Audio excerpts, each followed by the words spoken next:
Hey gang, barbecues are here once again. Now, today's video is going to be what some of you tune in for all the time. It's going to be barbecue, believe it or not. Yeah. Well, you know, between the crummy weather that we've kind of had, where it's either been 900 degrees or 50 and raining, the bouts with the we don't talk about Bruno cold virus things going on, you know, we've had a pretty rough summer. Rest assured, we're still out here trying to make videos. A lot of them are Pokemon, but we have a lot back. we have a lot of backlog videos that we're going to be trying to be putting out too. Danielle's going to be labeling them as vaulted videos from adventures gone past, whatever. So. But today's video, we have these wonderful people right here, the Creamery Creek Farms. And you'll see the card here in a moment. Danielle will show you that card and how you can get a hold of these people. Not only do they raise the animals themselves, from what I understand of talking to Louisa, they butcher their own animals, they're dry aging their own meats, they're USDA inspected. They've also got a gift shop. Check them out on Facebook. You can see all the different things that they have available. Some of the things that we feature in this video, 2 of the 3 meats that we cooked today, were from Creamery Creek Farms. We had a great time talking to them. Unfortunately, the video of seeing them at the farmer's market got corrupt and didn't turn out. That's why I'm shooting this. But we would appreciate if each and every one of you could take just a few minutes to go check out Creamery Creek Farms. Hey, you never know, you might find something you really want, including real Wisconsin cheese. So cheese. Yeah, basically cheese. Hey, hang on to your seats, get your popcorn out. Make sure you're hungry when you watch this video, because I can promise you, you will be if you're not. I'm not, I just had tacos. Anyway, check this out, see what you think.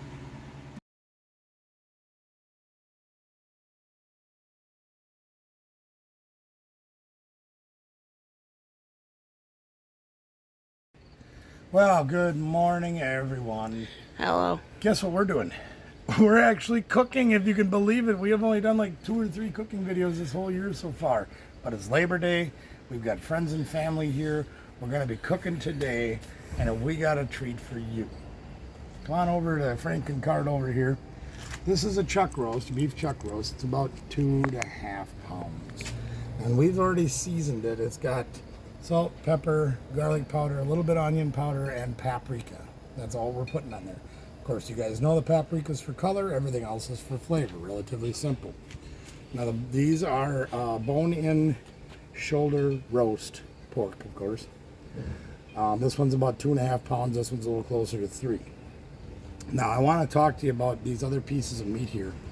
Danielle, if you'd be so kind when you're editing this video to put a picture of their business card on there to show it. We were at a farmer's market yesterday. We were kind of going to do some other stuff, and this farmer's market's out there. We stop in there, and these wonderful, wonderful, wonderful people from Bangor. They have a great farm, as you'll see on the card that she puts on the screen. We talked to them for a little bit. I learned a little bit about their way their business goes, how they're getting USDA inspections for their dry meats, all these things that they do. And we bought the chuck roast from them, and she actually gave me this thinner shoulder to try. She wants us to review it, give them an honest review, and tell us what we think of that meat. So we're actually going to have a comparison between the one I bought at the store and the one these people gave me, and then we'll also have the chuck roast we bought from them. So this should be fantastic. Now we're just getting ready to light the fires. As you can see, we're using the large horizontal smoker. We're going to put all 3 pieces of meat on there and use one probe, probably in one of the thinner pieces of meat. The reason I'm going to go thinner is I don't want to overcook the thinner pieces and have this one get done just right. So that way we can give them a fair shake. What we'll do is when the thinner ones are done, pull the probe off, wrap them to rest like we always do. We'll probably put the probe back in the thick one so it can continue to cook. All right? So we'll show you along the way how things look. Here we go. So we're getting ready here. As you can see, the smoker's going up, and I got a guest here today. This is my brother, Tim. Hi. He's not my blood brother, but he is my brother. Tim and Tracy are here visiting us from Arizona for a couple of days, which is absolutely fantastic. And that's why we had to make sure we cooked for them before they went home. So let's get started, shall we? I just wanted to make a surprise guest disappearance. Poof! He disappears. Thanks, Tim. Appreciate you. So, as you can see, we've already seasoned the meats and everything like that. We've already put our rub on. We're going to put a little more on because, as you can see, as the salt sweats into the meat, some of the seasoning kind of disappears. So we're just going to give it a little extra rub. Now again, this is our beef rub, which is just salt, pepper, garlic, onion powder, and paprika. Simple, because we like to keep beef a little simpler. I'm gonna layer that on there real nice and deep like, yeah. And we're gonna put the beef kind of towards the middle of the smoker more than closer to the heat source. Because this is a smaller piece of meat. We're gonna put the probe in this one. When this one's done, we'll transfer the probe over to one of the porks and go from there. What about the blue cage? Yeah, blue cage is for flies. We're back to that. So we're going to try to run about 250 degrees today. Give or take a little, as you know. Sometimes the smokers can be a little finicky. Ours usually is. Yes. It's a beautiful day today. It's going to be about 75 for a high, and it's going to be absolutely perfect grilling weather. Beautiful day in the neighborhood. As you can see, the store-bought one's a little bit thicker piece of meat, so we're going to put that a little closer to the fire and try to get them done relatively close to the same time. Would not surprise me if it was a fattier piece. I don't think so. It's not too No? bad. Although this one we got from these kind folks that we saw at the flea market yesterday, they do have a really nice marbling in their meat. Not too much marbling, but a nice even amount of marbling where the meat just looks like it's going to come out fantastic. And we are going to find out for sure what exactly they got. See how it compares to that store one like we talked about earlier. We'll just see. So there's our other pork shoulder roast. And we'll put that even to the beef one. Get our probe put in. We're going to put that in the beef and we're going to put it in the long way so it butts up against the bone in there. So we know the temperature all the way down to the bone is correct. We've got an apple juice and lemongrass water pan in there to give us moisture. We've got apple wood burning on the charcoal. Now we'll get our probe set up. I can remember how to use this confounded thing. You stick it in. There you go. So our probe is set for 170 degrees. It is currently running at no reading. Oops. It's currently running at Nunya. 172. So when that goes off at 170, we'll check out the beef, see what it looks like, transfer the probe over, wrap that one up, do the same thing with the thin roast, the pork roast, probe that one until it gets to 185, 190, wrap that one, and then the thick one will be the last one. Okay? Well, I'll tell you what, gang, this meat is cooking a little slower than I thought it was going to cook. We're at 167 degrees. I was hoping to push it to 170 before we pulled it and wrapped it. I'm running it over 400 degrees on the grill, and it's just not pushing through the stall. So we're going to pull things a couple of degrees early, get them wrapped up, get them back on the fire, so they will get pushed through. So let's show you that real quick. Let's pull out the aluminum foil, doo-dah. Get my hand there, because wind. You know exactly what happens, right? All right, I'm gonna yeah. Excuse So me, this my is our- phone. This is our chuck roast right here. And I'm going to just bring it right over with every stuff together. And you can see that's pulling away from the bone, so you know it's cooking nice. There's still a lot of juice in there, which really impresses me. This is quite a nice cut of meat. So we're going to tear that off. There we go. And we're going to leave the probe in there because that way we can continue to monitor our temperatures and see when this thing gets to the point where it is done. And we will double wrap it so make sure it stays proper. Look at that form, huh? What do you think of that? Pretty neato. Pretty neato mosquito, huh? Alright, so there's our chuck roast wrapped. And again, we'll throw that on the ground. Put that back in here, kind of near the fire because it's got a little more protection now, so we can put that a little closer. Now we're going to wrap up our shoulder roast. Yeah. My tongs. I put my hand there. Because exactly. Now this is our store-bought one. Remember that? That's the thicker It's literally one, right? dripping. Yeah, it's dripping with juicy. And we didn't marinate these. We didn't inject these. So those techniques are wonderful, but they are not required. All we did was use the apple juice in the tray like you remember seeing at the beginning of the video. Yeah. We'll wrap it. I'm not adding any extra moisture or anything to these. Put that one on there, so that's next door.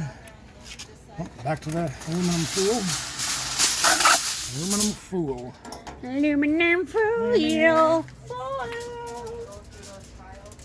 And there is our one from our wonderful friends from Bangor. That is the shoulder roast that they gave us. That's juicy as all can be, too. Absolutely. That has a beautiful marble in it, didn't it, gang? So you can see what the difference a good cut of meat makes. I can't wait to see what the taste of that's going to be like. That's going to be amazing, I think. Right? Uh-huh. Now, I didn't mention it earlier in the video, what we used for a dry rub on there. And it literally was a KC Masterpiece store-bought rub that we added a little bit more garlic powder to, a little bit more pepper to, and a little bit of paprika. That's literally all of it. All right, so there's our 3 pieces of meat back on there. Well, you can't see it now because the thing just went down. It's in there. But the temperature is around about 410 degrees, which is basically going to be like your oven in the house. And that's all that's going to do. Probably going to take another hour-ish, give or take a little.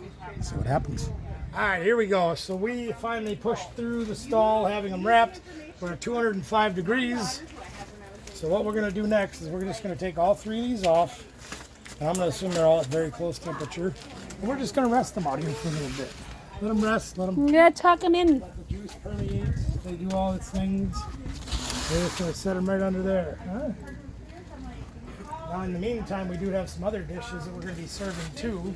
Everybody's hungry. Yeah, they're starving and we got to get the food made. So we're going to just put these on the grill and just warm them up a little bit. What is it? This is corn on the cob, and we've seen us do that before, and these are brats. And they've seen us do that before too. So show them off. I'll show them off to them. Okay. That's not going to work. Yeah, too stuffed. Yeah, too full. You too full. We can do that though. That'll work just fine. All right, so we're Oh, gonna sorry, my finger's in the way. probably about 30 minutes. We're gonna let those rest, see what the temperature comes out like. I'll let these warm up for a little while because they're already cooked. We just want to get them back to temperature so they're ready to eat. We got one other dish we're gonna make, and then we'll get to serving. Well, they've gone up to 208 degrees. They're down to 199. We're gonna unwrap them and see what they look like and see what they taste like. More importantly, right, gang? And I gotta grab a tub for this too. I'm gonna need a tub. That one's mine, right? Yeah, that one's yours, right? Yeah, she got her plate ready and every stuff. I'm ready. He's ready. All right, so we pull the probe out so we don't cut that. That probably wouldn't be a good part to have in the meat. Look at that bone come clean out. No, Hey, don't you give. can't get a cleaner bone than that. That come out the meat. Just pull it. That's amazing. Too bad Scooby can't have it. No, that's true. His teeth won't take it no more. No, it's being cooked, it'll splinter. Look at that, it's juicy. It is juicy, loosey, and goosey. Let me get this out of the way real quick. There we are. All right, let's see what we got here, shall we, gang? There we go. Let's cut the middle. There it is. I'm just going to cut this up That's a little. salty. A little salty? Really You got an end, that's probably why. Got a little gristle there. We probably don't want to see kind it. of not an end. Here, try this one. I'm very sensitive to salty stuff. Yeah, well, you know, because we don't normally cook with a lot of salt, so I'll try that one. See if that one's a little better. And I'll try one too. It's still pretty salty. A little salty. Not bad though. Oh. Very good. So we're gonna cut this up, and they can put it on sandwiches or whatever they want to do. Which one is this one? This is the chuck roast. So this is beef. Well, looks like we've got a piece of hard fat right there. I'll probably pull that out. Rather salty, but it's not beef. Jeez. Nice catch. Get him another one. Okay. What do you think? Yeah, I caught it. Oh, yeah. So we got a little bit of beef. I think I'm probably going to dice this up a little bit, and we can put it in the tub so we can serve it. It's good, just too salty for my taste. Well, and I put a little more salt in there than I normally would, just because beef needs salt to sweat when you do the dry rub. It definitely sweat. Yeah, it's sweat. Look at that smoke ring though. Look Oh, how man, thick I'm that hungry. smoke ring is. That's I really have that piece too. We'll save some for our guests. Don't have them. Okay. All right, so we'll get this diced up, and then we'll get the pork out, and we'll show you what that looks like. Pretty good cut. Yeah, it's not bad. I mean, yeah, there's always going to be gristly fat on a chuck roast. That's just the way it is.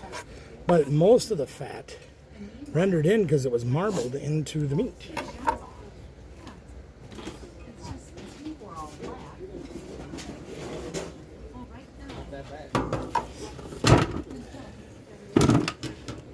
I'm just going to put these in here just in case somebody likes the gristle. You can have the gristle.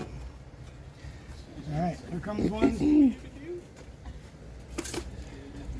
Now let's see what we got on these shoulders here. These shoulder roasts. Coming to be a taste tester, Tim? Oh, you can. Some taste test. I'm doing another. Oh, I can't see. Oh my gosh, look at that. So this is the one that we also got from our friends in Bangor there at the farmer's market. That shoulder's from there. We'll get this out of the way. Oh, look at that. Oh, Yeah, we'll check this out. See if the bone will come out. No, the bone's not going to come out of this one. oh, that tastes good. Let's take a look at what we got there, huh? Look at the smoke ring that's in those things. Did you try one? No, I was waiting for you to finish. Okay. Well, give it a shot. See what you think. I like that one a lot better. Yeah. Yeah, she just wants a whole plate full, okay? Yeah, so we got some fantastic meat here.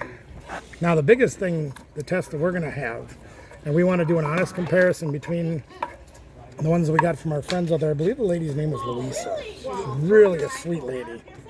Hooked this up with this. Wanted honest reviews, so we're going to go on their website as well as having our YouTube video here to show what this meat looks like and what we think it tastes like.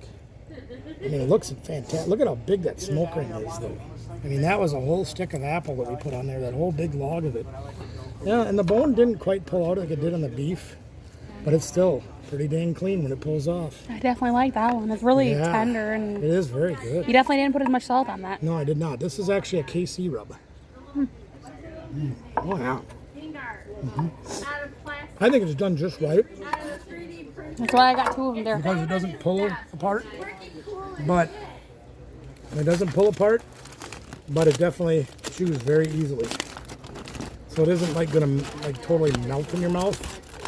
And if I had left it rest for another half an hour, it probably would be a little more We're all that too way. hungry to wait. Yeah, these guys have been starving all afternoon. This is the one that we bought at the store.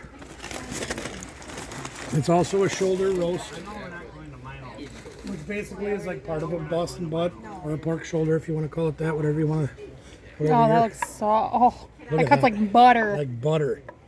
Now, granted, I have a good knife, but still.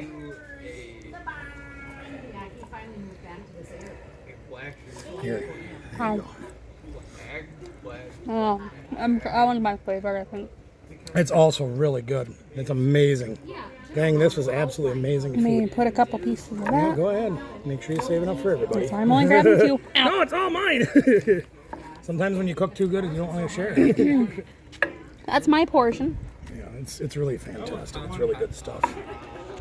So, gang, we're going to cut the rest of this up, and we're going to get everybody served because they're just chomping at the bit to eat. I mean, all right. And we want to make sure we get them served right. So, thanks for joining us. We appreciate you being here as always. Help us get to 1,000. Get the likes out there. Wow, get the I'm sharing out there. And subscribe. Please subscribe. Oh, that one came clean out. Look at that. Gotta subscribe, gang. You gotta help us out. We gotta get to 1,000 subs so we can do our next giveaway. But until then, we're gonna see what we can do to keep making videos for you, bringing you more content, having a good time, getting the masses fed. See you next time. And remember, gang, we know we can do it, and we know you can do this too. Take care.